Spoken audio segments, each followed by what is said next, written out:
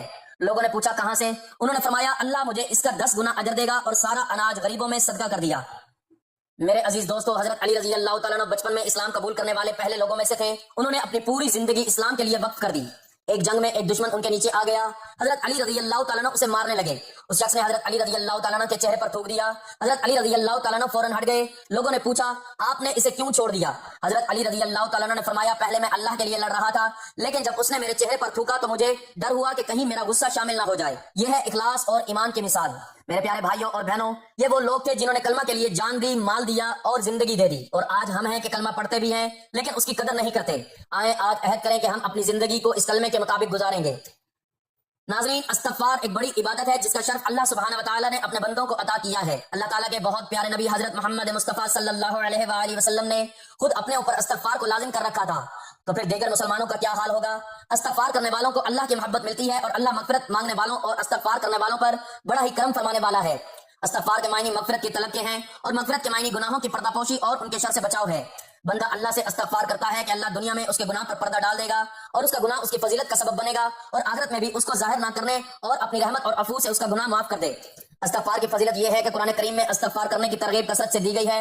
ایک مقام پر فرمایا اللہ سے استغفار کرتے رہو، بے شک اللہ بڑا غفور الرحیم ہے۔ اللہ تعالیٰ استغفار کرنے والوں کی مدح بیان کرتا ہے جو رات کے آخری گھڑیوں میں اللہ سے مغفرت کی دعائیں مانگا کرتے ہیں۔ ابن کثیر رحمۃ اللہ علیہ فرماتے ہیں کہ رات کی آخری گھڑیاں یعنی تہجد کا وقت استغفار کا بہتر وقت ہے۔ حضرت یعقوب علیہ السلام کو ان کے بیٹوں نے جب معافی کی درخواست کرنے کو کہا تو انہوں نے سحر کے وقت کا انتظار کیا اور سحر میں اللہ تعالیٰ سے ان کے لیے معافی کی درخواست قبول کی، اور اللہ تعالیٰ بیان فرماتے ہیں کہ جو لوگ اس کے حضور استغفار کرتے ہیں وہ ان سے درگزر کا معاملہ کرتا ہے۔ اگر کوئی شخص برا فعل کر گزرے یا اپنے نفس پر ظلم کر جائے اور اس کے بعد اللہ سے درگزر کی درخواست کرے تو اللہ کو درگزر کرنے والا اور رحم کرنے والا پائے گا۔ اللہ تعالیٰ کا فرمان ہے کہ اللہ ان پر عذاب نازل کرنے والا نہ تھا جبکہ تو ان کے درمیان موجود تھا، ورنہ اللہ کا یہ قاعدہ ہے کہ لوگ استغفار کر رہے ہوں اور وہ ان کو عذاب دے دے۔ اللہ تعالیٰ حج بیت اللہ جیسی بڑی عبادت کی ادائیگی کے موقع پر بھی استغفار کی تاکید فرماتے ہیں، پھر جہاں سے لوگ پلٹتے ہیں وہیں سے تم بھی پلٹو اور اللہ سے معافی چاہو، یقیناً وہ معاف کرنے والا اور رحم فرمانے والا ہے۔ یعنی اعمال کی قبولیت کے مقام اور اس کی رحمتوں کے نزول کے مقام پر بھی استغفار کی تاکید ہے کہ محض زبان سے کلمات ادا نہ ہوں بلکہ دل سے بھی توبہ کی جائے۔ اگر زبان دل کی شمولیت کے بغیر استغفار کرتی رہے تو وہ غیر نافع ہے۔ اکثر اوقات توبہ اور استغفار کا ذکر اکٹھے کیا جاتا ہے۔ استغفار اس کیفیت کا نام ہے جب بندہ اللہ کے سامنے اپنے گناہوں کی مغفرت زبان سے مانگتا ہے، اور توبہ اس کے دل اور اعضاء کا اس گناہ کا اثر ختم کر دینے کا نام ہے۔ ناظرین، توبہ میں ایسی ندامت پائی جاتی ہے کہ بندہ اس گناہ کا دوبارہ ارتکاب کرنے کا خیال بھی نہیں کرتا اور اسے اپنے اعمال کے دفتر سے بھی مٹا دیتا ہے۔ استغفار کا حکم اس طرح ہے کہ بندہ دعا کہے جسے اللہ رب العالمین قبول یا رد کر دیتا ہے، اور جب دعا منقسم مزاجی سے مانگی جائے اور بندہ مغفرت کا طالب ہو تو رب کریم اس کی مغفرت فرما دیتا ہے۔ استغفار والوں پر رب العالمین نعمتوں کا دروازہ کھولتا ہے۔ اللہ تعالیٰ کا ارشاد ہے اور یہ کہ تم اپنے رب سے معافی چاہو اور اس کی طرف پلٹ آؤ تو وہ ایک مدت خاص تک تم کو اچھا سامان زندگی دے گا اور ہر صاحب فضل کو اس کا فضل عطا کرے گا۔ یعنی آخرت ہی میں نہیں، اس دنیا میں بھی مستغفرین کو معلومات عطا کیا جاتا ہے، اور صرف فرد ہی نہیں بلکہ قوموں کی زندگی بھی بدل دی جاتی ہے۔ اللہ تعالیٰ کا یہ حکم حضرت ہود علیہ السلام نے اپنی قوم کو سنایا، اے میری قوم کے لوگوں اپنے رب سے استغفار کرو، پھر اس کی طرف پلٹو، وہ تم پر آسمان کے دروازے کھول دے گا اور تمہاری موجودہ قوت پر اور قوت کا اضافہ کرے گا۔ مجرموں کی طرح منہ نہ کھولو۔ اللہ کی نافرمانی کرتے ہوئے جو قوم اپنے برے انجام کی جانب چلی جا رہی ہو، اگر وہ اپنی غلطی کو محسوس کر لے اور نافرمانی چھوڑ کر خدا کی بندگی کی طرف پلٹ آئے تو اس کی قسمت بدل جاتی ہے، اس کی مہلت اضافہ کر دیتی ہے اور مستقبل میں اس کے لیے عذاب کے بجائے انعام، ترقی اور سرفرازی کا فیصلہ لکھ دیا جاتا ہے۔ نافرمانوں کے لیے استغفار عزل رحمت ہے۔ قرآن کریم میں نافرمان قوموں کو استغفار کرنے کی ترغیب دی گئی ہے۔ ارشاد ہے، دیکھو اپنے رب سے معافی مانگو اور اس کی طرف پلٹ آؤ، بے شک میرا رب رحیم ہے اور اپنی مخلوق سے محبت رکھتا ہے۔ یہ اللہ تعالیٰ کی اپنے بندوں پر بڑی عنایت ہے کہ وہ اب بھی اپنے فعال پر نادم ہو اس کی جانب پلٹتے ہیں اور استغفار کرتے ہیں تو وہ انہیں اپنے وسیع دامن رحمت میں سمیٹ لیتا ہے۔ محترم عزیزو، وقت کی نزاکت کو مد نظر رکھتے ہوئے اب ہم جانتے ہیں کہ اس برکت عمل کے بارے میں جو آپ نے پڑھنا ہے، یہ کلمہ ہے جو آپ نے پڑھنا ہے، اس عمل کو کرنے کے لیے سب سے پہلے آپ نے شکرانے کے 2 نفل ادا کرنے ہیں۔ اگر آپ یہ عمل کسی نماز کے بعد پڑھنا چاہیں تو افضل ہے، ورنہ باوضو حالت میں جب جہاں جیسے آپ کو وقت مل جائے آپ نے سب سے پہلے 2 شکرانے کے نفل ادا کر لینے ہیں۔ جو ہی آپ خالق کائنات کے حضور شکرانے کے لیے نماز ادا کر لیں تو اپنی جگہ پر ہی بیٹھے ہوئے مکمل خشوع و خضوع اور توجہ کے ساتھ اسی ترتیب سے یہ عمل شروع کیجئے۔ آپ نے سب سے پہلے ہمارے پیارے آقا حضرت محمد صلی اللہ علیہ وآلہ وسلم پر درود ابراہیمی جو ہم نماز میں پڑھتے ہیں، درود ابراہیمی آپ نے 7 مرتبہ پڑھنا ہے۔ ثواب کے طور پر 1 مرتبہ میرے ساتھ بھی پڑھ لیں۔ اللہم صلی علی محمد وعلی آل محمد کما صلیت علی ابراہیم وعلی آل ابراہیم انک حمید مجید۔ اللہم بارک علی محمد وعلی آل محمد کما بارکت علی ابراہیم وعلی آل ابراہیم انک حمید مجید۔ درود پاک پڑھنا ہر عمل کی قبولیت کا ذریعہ بنتا ہے۔ آپ صلی اللہ علیہ وآلہ وسلم نے فرمایا، جو شخص مجھ پر 1 دفعہ درود بھیجتا ہے اللہ اس پر 10 رحمتیں نازل فرماتا ہے، 10 گناہ معاف کرتا ہے اور 10 درجات بلند کرتا ہے۔ یہ آپ کے تمام اعمال کو پرواز بخشنے والا پہلا قدم ہے۔ 7 مرتبہ درود پاک پڑھنے کے فوراً بعد آپ نے اللہ رب العزت کے یہ 2 اسماء حسنہ ملا کر پڑھنے ہیں، یا غفارو یا ستارو۔ اللہ تعالیٰ کا نام یا غفارو کثرت سے معاف کرنے والا، جو بندے کے تمام گناہوں کو بخش دیتا ہے، جبکہ یا ستارو عیبوں پر پردہ ڈالنے والا ہے۔ ان ناموں کو پڑھنے سے اللہ تعالیٰ بندے کے عیبوں اور خطاؤں پر دنیا میں بھی پردہ ڈالے رکھتے ہیں، اسے رسوائی سے بچاتے ہیں اور گناہوں کی معافی کا سبب رزق اور برکت کے دروازے کھول دیتے ہیں۔ اس کے بعد آپ نے وہ کلمہ پڑھنا ہے جس کے عظیم فوائد پر ہم نے گفتگو شروع کی تھی، لا الہ الا اللہ محمد الرسول اللہ۔ اس کلمے کو کم از کم روزانہ 100 مرتبہ پڑھنا ہے، اس سے زیادہ آپ جتنا چاہیں پڑھ سکتے ہیں، لیکن اس عمل کے دوران آپ اس کو 100 بار پڑھ لیں۔ یہ کلمہ جنت کے خزانوں میں سے ہے۔ اس کے بعد آپ نے ایک تسبیح 100 مرتبہ صرف استغفار کی کرنی ہے۔ استغفار کی تسبیح پڑھنے کے بعد آپ نے اللہ پاک سے گڑ گڑا کر رو رو کر دعا مانگنی ہے، اے ہمارے پیارے اللہ، ہم سب تیرے عاجز بندے ہیں، ہم گنہگار ہیں، خطا کار ہیں، لیکن تو بڑا مہربان اور بخشنے والا ہے۔ یا اللہ ہمارے تمام چھوٹے بڑے گناہ معاف فرما دے، جو ہم نے جان بوجھ کر کیے اور جو بھول کر کیے، سب کو معاف فرما دے۔ یا اللہ ہماری توبہ قبول فرما، ہمارے دلوں کو ہدایت دے اور ہمیں سچا ایمان عطا فرما۔ یا اللہ ہماری زبانوں کو اپنے ذکر سے تر رکھ، ہمیں قرآن سے محبت عطا فرما اور ہمیں نماز کا پابند بنا دے۔ یا اللہ ہمیں قبر کے عذاب سے محفوظ فرما، ہماری قبروں کو جنت کے باغوں میں سے ایک باغ بنا دے اور قبر کی تاریکی کو ہمارے لیے روشنی بنا دے۔ یا اللہ قیامت کے دن ہمیں شرمندگی سے بچا، ہمارے نامہ اعمال کو ہمارے دائیں ہاتھ میں عطا فرما۔ یا اللہ پل صراط کو ہمارے لیے آسان فرما اور ہمیں سلامتی کے ساتھ اس پل سے گزار دے۔ یا اللہ ہمیں جہنم کے عذاب سے بچا لے اور ہمیں جنت الفردوس میں داخل فرما۔ یا اللہ ہمیں حضور نبی کریم صلی اللہ علیہ وآلہ وسلم کی شفاعت نصیب فرما اور ہمیں قیامت کے دن ان کے جھنڈے کے نیچے جمع فرما۔ یا اللہ ہماری اولاد کو نیک بنا دے، ہمارے گھروں میں برکت عطا فرما اور ہمیں دنیا اور آخرت کی کامیابی عطا فرما۔ یا اللہ جو لوگ اس بیان کو سن رہے ہیں ان سب کی پریشانیاں دور فرما، بیماروں کو شفا عطا فرما اور جو مشکلات میں ہیں ان کی مشکلات آسان فرما۔ اے اللہ ہمیں ایمان پر زندہ رکھ اور ایمان پر ہی موت عطا فرما، آمین یا رب العالمین۔ تو ناظرین، جو مسلمان سچے دل، یقین اور اخلاص کے ساتھ اللہ تعالیٰ کا ذکر کرتا ہے اس کے گناہ معاف ہو جاتے ہیں، اس کی قبر روشن ہو جاتی ہے اور اللہ تعالیٰ اس کے لیے جنت کے دروازے کھول دیتا ہے۔ یہی ذکر اور کلمات طیبہ دراصل بندے کی نجات کا ذریعہ اور دنیا و آخرت کی کامیابی کا راستہ ہے۔ مسلمانوں کو چاہیے کہ وہ اپنی زندگی میں کثرت سے اللہ کا ذکر کرے، نبی کریم صلی اللہ علیہ وآلہ وسلم پر درود شریف پڑھے اور اللہ تعالیٰ کی رحمت سے ہمیشہ امید رکھے، کیونکہ اللہ کی رحمت بہت وسیع ہے اور وہ اپنے بندوں کو کبھی مایوس نہیں کرتا۔ دعا ہے کہ اللہ پاک میرا سنانا اور آپ کا سننا اپنی پاک بارگاہ الہی میں قبول و منظور فرمائے۔ ناظرین، رزق میں برکت اور وسعت کے لیے اللہ کے 99 ناموں میں سے کوئی ایک نام لازمی ٹائپ کیجئے۔ اللہ تعالی ہم سب کا حامی و ناصر ہو، آمین۔ جزاک اللہ خیرا کثیرا۔